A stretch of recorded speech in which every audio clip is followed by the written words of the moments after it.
بسم اللہ الرحمن الرحیم۔ السلام علیکم ورحمۃ اللہ وبرکاتہ۔ سید الشہداء حضرت امام حسین رضی اللہ تعالیٰ عنہ جب اپنے نانا خیر البشر حضرت محمد مصطفیٰ صلی اللہ علیہ وآلہ وسلم کی یاد میں محزون و مغموم رہنے لگے تو اللہ پاک نے آپ علیہ السلام کو شبیہ مصطفیٰ صلی اللہ علیہ وآلہ وسلم حضرت علی اکبر علیہ السلام سے نوازا۔ شہزادہ علی اکبر علیہ السلام 11 شعبان المعظم 43 ہجری کو پیدا ہوئے۔ امام طبری اور امام ابن کثیر نے شہزادہ علی اکبر علیہ السلام کا سن پیدائش 41 اور 35 ہجری بالترتیب لکھا ہے۔ آپ کی والدہ ماجدہ کا نام لیلہ بنت ابی مرو بن عروہ بن مسعود ثقفی تھا۔ آپ کے نانا حجاز میں ایک عظیم المرتبت شخصیت سے پہچانے جاتے تھے۔ حضرت علی اکبر علیہ السلام نہ صرف ہم شکل مصطفیٰ صلی اللہ علیہ وآلہ وسلم تھے بلکہ آپ کی چال، حسن اخلاق اور بول چال بھی پیغمبر خدا صلی اللہ علیہ وآلہ وسلم کے مشابہ تھا۔ مدینہ کے باسی آپ کو دیکھ کر رسول اللہ صلی اللہ علیہ وآلہ وسلم کا گمان کیا کرتے۔ مدینہ میں جب بھی کسی کو حضور صلی اللہ علیہ وآلہ وسلم کی یاد ستاتی تو وہ حضرت علی اکبر علیہ السلام کا دیدار کرنے چلا آتا۔ نواسہ رسول حضرت امام حسین علیہ السلام کے اس قول سے کہ حضرت علی اکبر علیہ السلام کی عظمت و مقام کا بخوبی اندازہ لگایا جا سکتا ہے کہ آپ علیہ السلام اکثر فرمایا کرتے تھے کہ ہم جب بھی رسول خدا صلی اللہ علیہ وآلہ وسلم کی زیارت کے مشتاق ہوتے تو ہم علی اکبر علیہ السلام کے چہرے کی طرف نگاہ کیا کرتے، کیونکہ میرا بیٹا رسول خدا صلی اللہ علیہ وآلہ وسلم کے ساتھ بہت زیادہ مشابہت رکھتا ہے۔ ایک دفعہ ایک بوڑھا اجمی شخص حضرت امام حسین رضی اللہ تعالیٰ عنہ کی بارگاہ میں حاضر ہوا اور رسول اللہ صلی اللہ علیہ وآلہ وسلم کے دیدار کو یاد کر کے رونے لگا تو آپ نے اپنے شہزادہ علی اکبر علیہ السلام کو آواز دی۔ جیسے ہی وہ اس بوڑھے شخص کے سامنے آئے، بوڑھے شخص نے ایسے محسوس کیا کہ جیسے وہ رسول اللہ صلی اللہ علیہ وآلہ وسلم کی زیارت کر رہا ہو، اور وہ تاب نہ لاتے ہوئے بے ہوش ہو گیا۔ بہادری تو آپ علیہ السلام کے پاک خون میں شامل تھی ہی، اور آپ علیہ السلام کی پرورش حسنین کریمین کے سایہ شفقت میں ہوئی۔ حضرت عبد المطلب اور حضرت ابو طالب کی طرح شہزادہ علی اکبر علیہ السلام کی مہمان نوازی بھی بہت مشہور تھی۔ عربی لوگوں کا یہ رواج تھا کہ جس گھر میں روشنی جلتے دیکھتے تو اس کے مہمان بن جایا کرتے، اور اسی طرح حضرت علی اکبر علیہ السلام کا یہ خاصہ تھا کہ آپ ہمیشہ ایک بلند مقام پر آگ روشن رکھتے، جس وجہ سے ہر وقت آپ کے پاس کوئی نہ کوئی مہمان موجود ہوتا۔ مدینہ کے غریب اور مساکین کے لیے آپ علیہ السلام نے ایک بہت بڑا لنگر خانہ بھی کھول رکھا تھا۔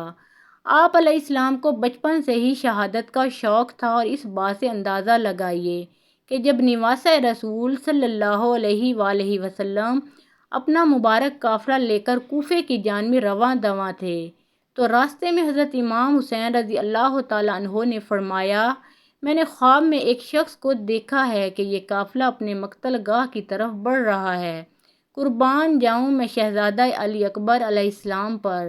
جب انہوں نے یہ سنا تو پوچھنے لگے، بابا کیا ہم حق پر نہیں ہیں؟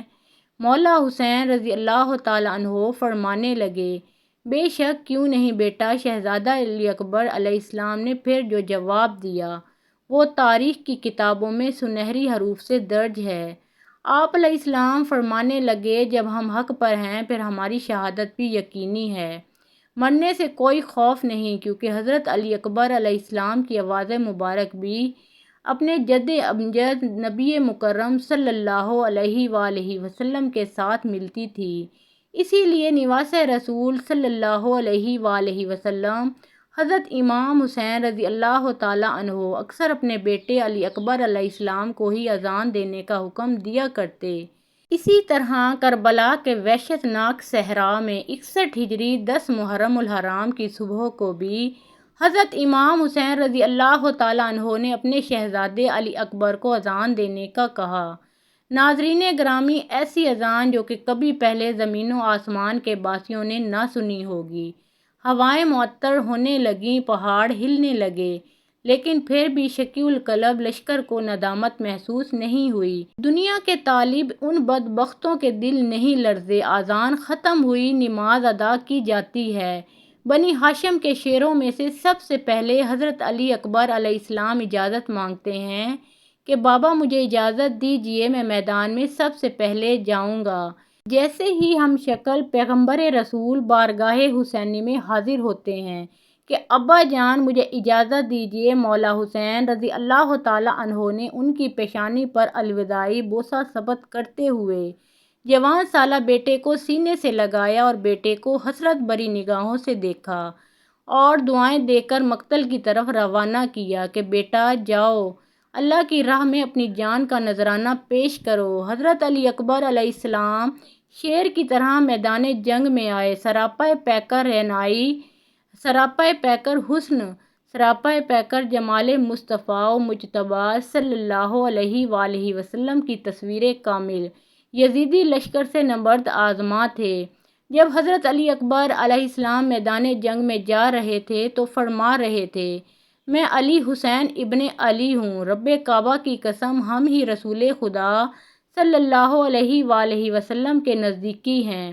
امام ابو الفرج اصفہانی اس طرح روایت کرتے ہیں کہ علی اکبر علیہ السلام جب میدان میں جاتے ہیں تو امام عالی مقام حضرت حسین رضی اللہ تعالیٰ عنہ فرماتے ہیں، اے اللہ گواہ رہنا، ابھی جو جوان میدان میں گیا ہے وہ تمام لوگوں میں سے سب سے زیادہ رسول خدا صلی اللہ علیہ وآلہ وسلم سے مشابہ ہے۔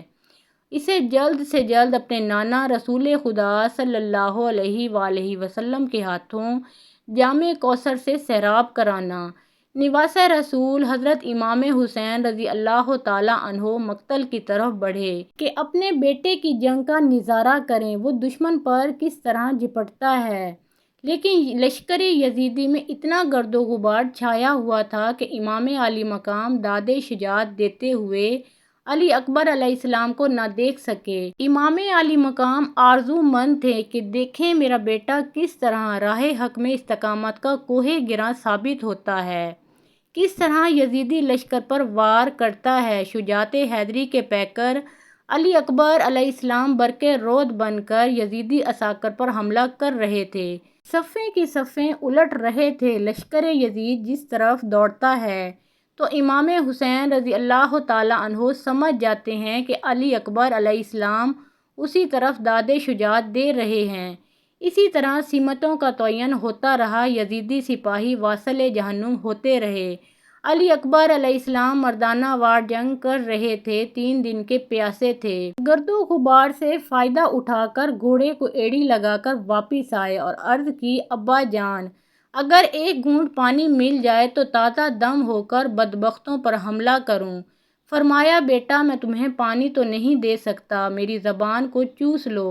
حضرت امام حسین رضی اللہ تعالیٰ عنہ کی اپنی زبان خشک ہے۔ امام عالی مقام نے اپنی زبان مبارک حضرت علی اکبر علیہ السلام کے منہ میں ڈال دی کہ بیٹا اسی طرح نانا جان اپنی زبان میرے منہ میں ڈالا کرتے تھے، شاید وہ میرے منہ میں اپنی زبان آج کے دن کے لیے ہی ڈالتے تھے۔ حضرت علی اکبر علیہ السلام نے اپنے بابا کی سوکھی ہوئی زبان چوسی، ایک نیا حوصلہ اور ولولہ ملا، پلٹ کر پھر لشکر یزید پر حملہ کیا اور بہت سے دشمنوں کو جہنم واصل کیا۔ اچانک لڑتے لڑتے آواز دی، ابا جان مجھے تھام لیجیے۔ حضرت امام حسین رضی اللہ تعالیٰ عنہ سمجھ گئے کہ جوان سالہ بیٹے کی شہادت کی گھڑی آ گئی۔ دوڑ کر حضرت علی اکبر علیہ السلام کی طرف آئے، قریب ہو کر دیکھا تو ہم شکل پیغمبر حضرت علی اکبر علیہ السلام زمین پر تھے۔ لشکر یزید کے کسی بدبخت سپاہی کی برچی حضرت علی اکبر علیہ السلام کے سینے میں پیوست ہو چکی تھی۔ یزیدی لشکر جیت کے نعرے بلند کرتے ہوئے واپس لوٹ گئے۔ حضرت امام حسین رضی اللہ تعالیٰ عنہ زمین پر بیٹھ گئے اور اپنے زخمی بیٹے کا بوسہ لیا۔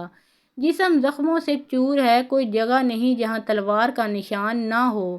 حضرت علی اکبر علیہ السلام نے کہا، ابا جان اگر یہ برچی میرے سینے سے نکال دیں تو میں پھر دشمنوں پر حملہ کروں۔ امام علی مقام نے ایک دفعہ بیٹے کے سینے میں لگی برچی کو دیکھا اور ایک دفعہ آسمان کی طرف نظریں اٹھائی کہ جیسے کہہ رہے ہوں کہ یہ کام تو بیٹے پر چھری چلانے سے بھی زیادہ مشکل ہے، لیکن تاریخ گواہ ہے کہ حضرت امام علی مقام نے اپنے بیٹے شبیہ مصطفیٰ صلی اللہ علیہ وآلہ وسلم شہزادہ علی اکبر علیہ السلام کے سینے سے جب برچھی نکالی تو خون کا فوارہ آپ کے چہرہ اطہر پر پڑا۔